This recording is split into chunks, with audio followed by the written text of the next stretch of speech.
l'actu sur Radio JM, présenté par Nathan Sperling. Bonjour à tous, nous sommes le vendredi 8 novembre, il est 13h et voici l'actualité en Israël. Deux époques et pourtant les mêmes images. Amsterdam 1941, Amsterdam 2024. Ce qui s'est passé hier soir rappelle les pires moments de l'histoire. Drapeau israélien brûlé, jeunes, moins jeunes, femmes, hommes, tous supporters du Maccabi Tel Aviv et tous pris à partie dans cette nuit d'horreur où la liesse d'un événement sportif s'est transformée en une véritable chasse aux Juifs. Hier soir, après un match entre le Maccabi Tel Aviv et Ajax Amsterdam, des dizaines de supporters israéliens ont été blessés dans plusieurs attaques violentes à travers la ville. 62 personnes ont été interpellées. Les agressions qui semblaient planifiées selon les témoins ont inclus des attaques au couteau et des tentatives d'écrasement par véhicule, ainsi que des tentatives de noyade. Des personnes demeurent toujours injoignables selon les derniers rapports. Des vidéos sur les réseaux sociaux montrent des individus masqués tentant de forcer l'entrée des hôtels où séjournaient les supporters israéliens. La police néerlandaise a dû intervenir pour escorter en sécurité des dizaines de supporters du Maccabi. Un supporter de 30 ans, récemment rentré d'une période de réserve à Gaza, a témoigné avoir été renversé et menacé avec un couteau, je cite « Ce que j'ai vécu ici n'est pas moins effrayant qu'à Gaza ». Fin de citation. Face à la gravité de la situation, le Premier ministre Benjamin Netanyahou a ordonné l'envoi d'avions dès 14h aujourd'hui pour évacuer les ressortissants israéliens des Pays-Bas. Le nouveau ministre israélien des Affaires étrangères, Gideon Sa'ar, se rend aux Pays-Bas dès aujourd'hui pour, je cite, « présenter notre vérité ». Fin de citation. Le président Isaac Herzog s'est entretenu il y a peu avec le roi Willem-Alexander des Pays-Bas. Il a exprimé, je cite, sa profonde horreur et son choc face à l'attaque. Il déclare encore une fois à Herzog « Nous avons failli envers la communauté juive des Pays-Bas pendant la Seconde Guerre mondiale et la nuit dernière, nous avons failli à nouveau ». Fin de citation. La police locale a annoncé, je cite, « Nous avons ouvert une enquête approfondie sur de nombreux incidents violents.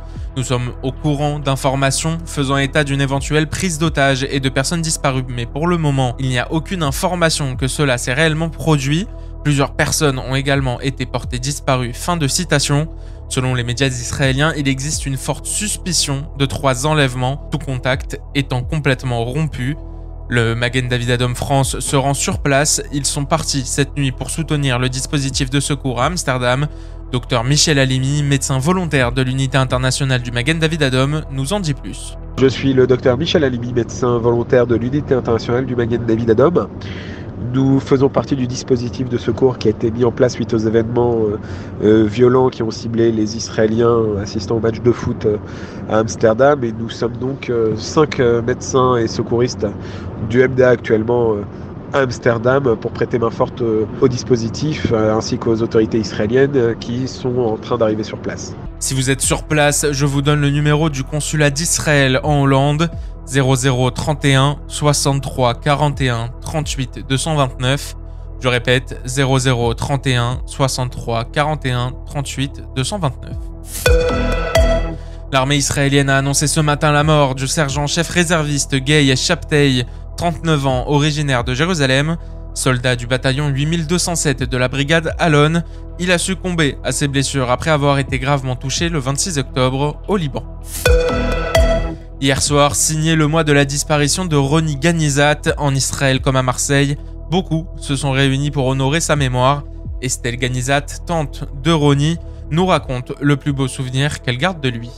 J'ai plusieurs souvenirs avec mon neveu Roni.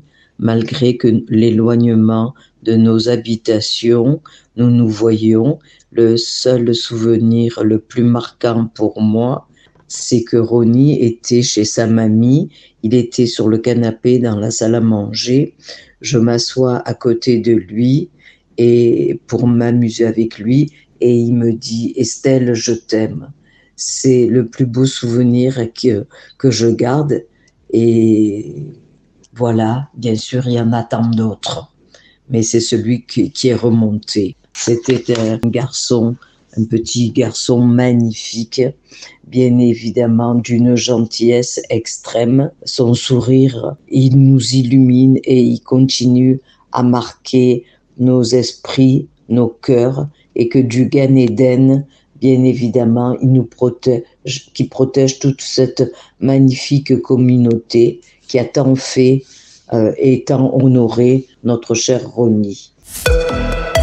Dimanche à 11h, au 40 avenue de la Rose, dans le 13e arrondissement à Marseille, aura lieu la cérémonie commémorative pour les enfants de la Verdière, à la mémoire des 30 enfants juifs de la Verdière déportés le 20 octobre 1943 avec 6 de leurs mamans et leur directrice Alice Salomon. Tous furent assassinés à Auschwitz. Représentants communautaires, mais aussi institutionnels, seront présents. Voilà pour l'actualité en Israël. Prochain rendez-vous avec l'information à 14h pour le journal de Steve Nadjar. Shabbat Shalom à tous et bonne écoute sur les ondes de Radio JM.